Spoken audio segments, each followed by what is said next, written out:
Ladies and gentlemen, thank God I don't have to reduce my speech to 2 minutes at short notice, otherwise I think I'd have screamed and run out. But thank you, Patrick, for everything you've done, if I may say so, to organize this remarkable conference and gather so many people here. Now, a little bird, or perhaps it was one of Patrick's many frogs with which he swims every day in his muddy pond, tells me that he said some very kind things about me before I arrived. I can't imagine what they were, but although he might very well say so, I couldn't possibly comment. But it is certainly the case, however, that I feel tremendously humbled by your creating an entire conference out of a desire to understand what I've been trying to point out for so long.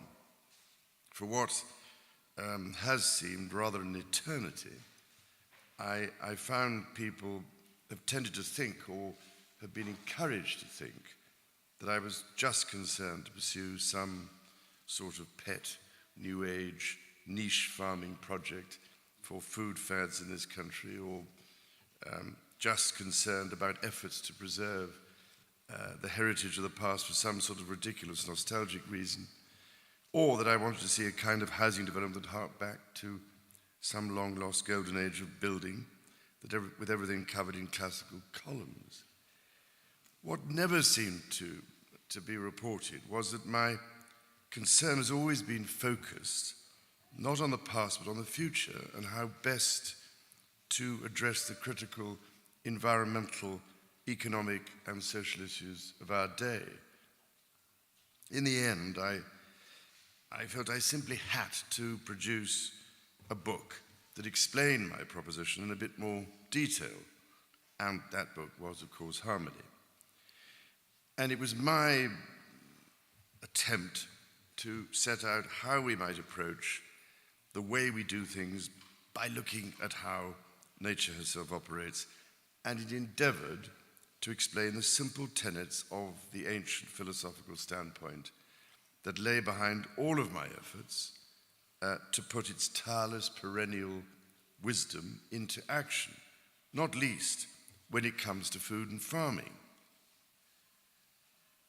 Now, I must say it is particularly appropriate that here in Wales, which of course is renowned as the land of song, you should be exploring why I chose that important word as the title of my book. What you may not know is that the concept of harmony also lies at the very heart of traditional Welsh poetry.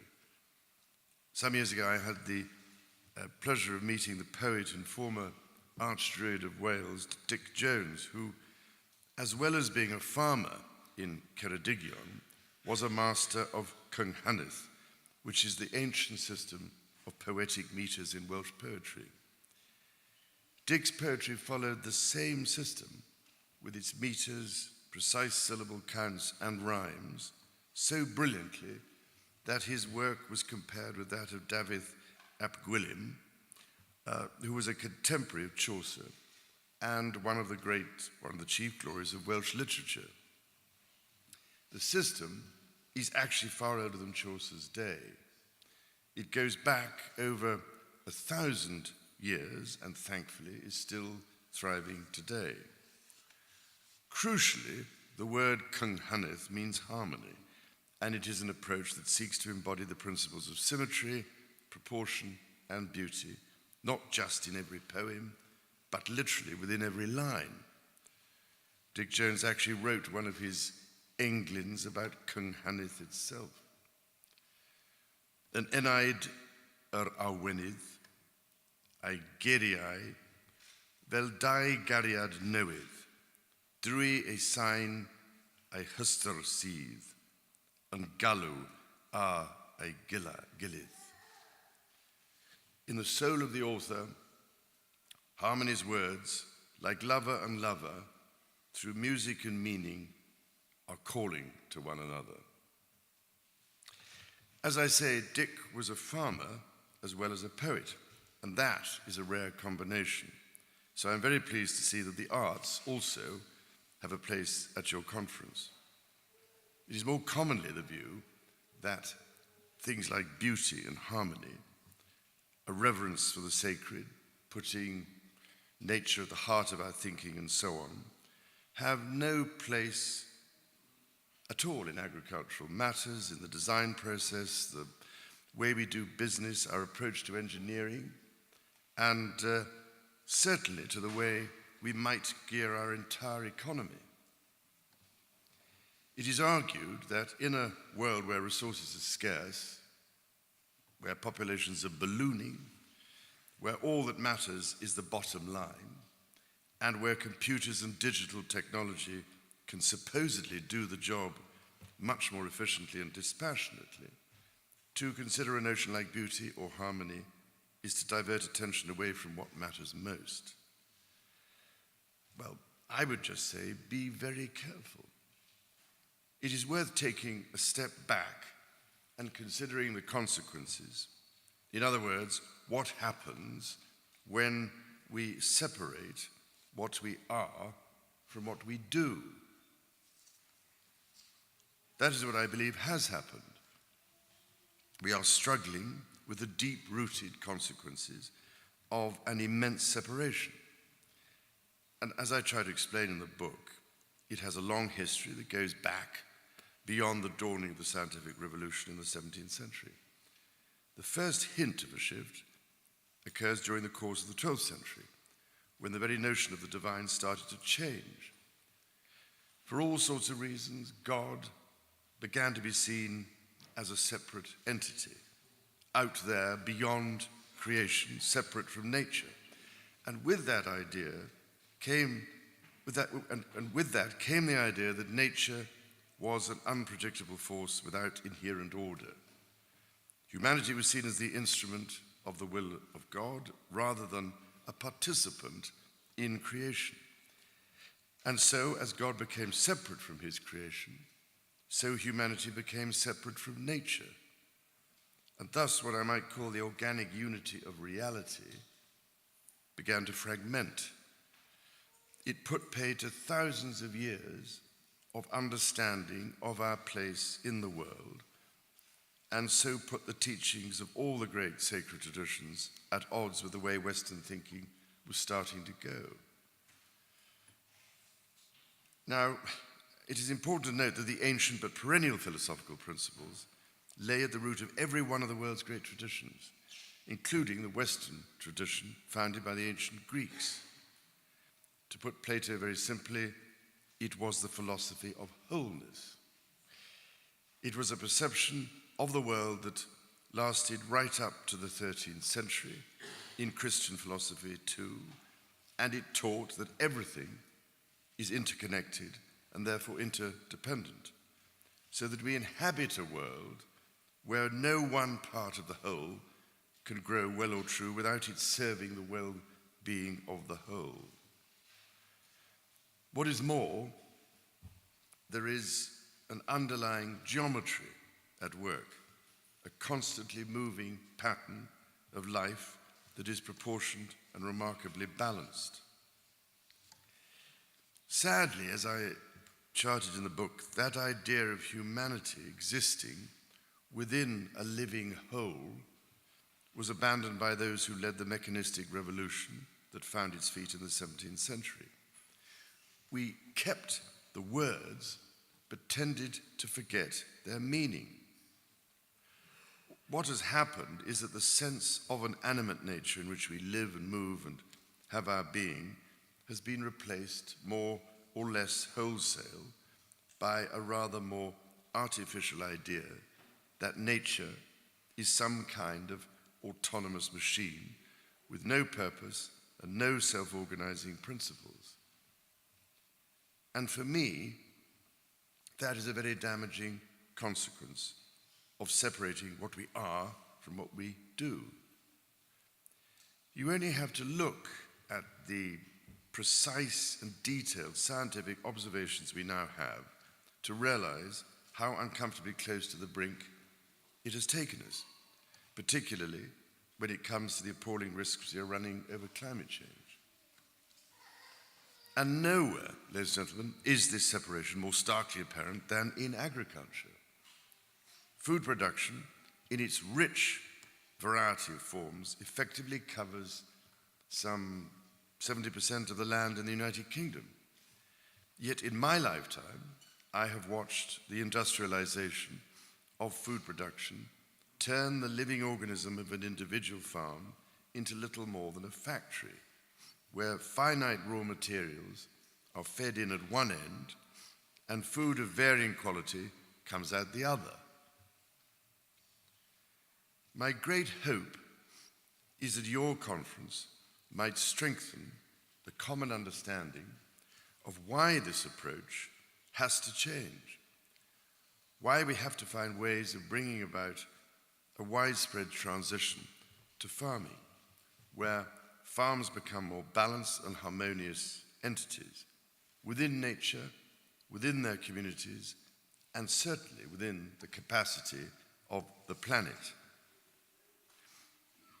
If you think about it, there is no technical reason why farms cannot become more diverse, nor why they cannot care more for the soil they depend upon, nor why farm animals cannot be treated more humanely. Restoring harmony to farming in many ways means having to put back as much as you take out, and thus working with the grain of nature. There is no reason why food cannot be produced in ways that enhance biodiversity rather than destroy it, and why ultimately the vital connection between the food producer and the food consumer cannot also be restored. Reforging that critical relationship would, I suspect, improve the chances of us making progress in all these other areas I've just mentioned. What is encouraging, though, is that attitudes do seem to be changing. When once there would have been a discordant chorus of outraged abuse for talking about there being a comprehensive systemic relationship between all things, now eminent bodies in science and learning acknowledge there is truth in this. In many scientific fields, for instance, there is a growing realization that we are indeed utterly embedded within nature's self-organizing living web, to the extent that we are not simply a part of that web. We are the web ourselves. We are nature. Her patterns are our patterns. We live and move and have our being within nature's benevolent complexity, and it is this living system that makes us, and which, incidentally, we are doing our utmost to test to destruction. And this is why I find it so unbelievable when people ask, why should we bother with the conservation and protection of the Earth's dwindling biodiversity, or why we should strive to make the terrifying environmental issues we now face such a priority. It is, of course, the diversity of life on Earth which actually enables us to have our being. Deplete it, reduce it, erode and destroy it, and we will succeed in causing such disorder that we risk derailing humanity's place on Earth for good. This, ladies and gentlemen, is why I've been trying to say for so long that we have to look urgently at what will restore nature's balance before it is finally too late. And that moment, I hate to say, is upon us. We have to restore that perception of the world as a joined-up, integrated unity. We have to reconcile the voices of both sides of our being, the intuitive and the rational, between, if you like, the East and the West in our consciousness. So, I'm immensely encouraged by what is going on here in Wales, particularly at the University of Wales, Trinity St David's. And I cannot thank enough the Venerable Master, Chin Kung for his decision to invest so much of his time and resources in supporting the university's Harmony program, which is striving to teach the importance and process of interfaith dialogue and peace, but moreover, and this for me is immensely significant, to explore ways in which harmony itself can be developed as a proper discipline, one which takes a much more integrative view of things, in that farming is as related to the way we build things as are the ways we approach, say, healthcare or business. Work is already being done on the ground in education, and I gather you will be hearing in a little while how this all works from a head teacher, Richard Dunn, who, for some unaccountable reason, as he's explained, was seemingly inspired by my explanation of the principles of harmony and went on to apply them in the classrooms of his own state primary school in Surrey. Now, as you will hear, inquiries of learning are carried out across the entire curriculum from the viewpoint of the principles of harmony, which is to say that rather than separating out the different subjects, as others have referred to earlier, individually studying maths or chemistry, geography or economics, or even art, a subject like climate change becomes the subject of an inquiry of learning, which involves the application of all of those key disciplines and others too. This then is one very good example of how we might change our view of the world. And perhaps it might be a good start to this conference as you take a look at what can be gained from a study of the systemic web of life we call nature, and how so many processes and patterns work so coherently to keep the whole of nature going. If we can apply ourselves to this, my hope is that we might begin to mimic that approach in so many fields of our endeavor. And this leads me to my final point, which is to put this question to you. How might these patterns of behavior, this grammar of harmony, better serve a more sustainable approach to food production and farming? And to that end, what can we learn from things like traditional architecture, traditional crafts, music, education, and engineering that might enable us to establish a much more sure-footed response to the enormous problems we face by forging a more secular form of economy, as Dame Ellen MacArthur has articulated so brilliantly. Ladies and gentlemen, I began my own efforts to understand such questions with self-doubt. Now I have no doubt. We simply cannot solve the problems we have caused by responding with a business-as-usual approach, trying to bounce back from every knock we take using the conventional approach, which only compounds the problem. What we have to do is bounce forward by learning from the past. We have to look again very seriously at the philosophy of wholeness that held sway for so long in all of the world's great sacred traditions. The clues are to be found in the arts of the past, in the music of the past, in the methods and approach of the traditional crafts, in the way we once revered the earth and spoke openly of our inherent sense of the sacred, but above all, in the inherent genius of nature herself. There lie the seeds of the answers, I promise you. This is not backward-looking and anti-science. It is reinstating the discarded baby that was rashly removed with the bathwater. So the fact that you are about to do just that over these next 2 very full days is more encouraging to me than you can ever imagine. And I much look forward to hearing if you can resuscitate the baby harmoniously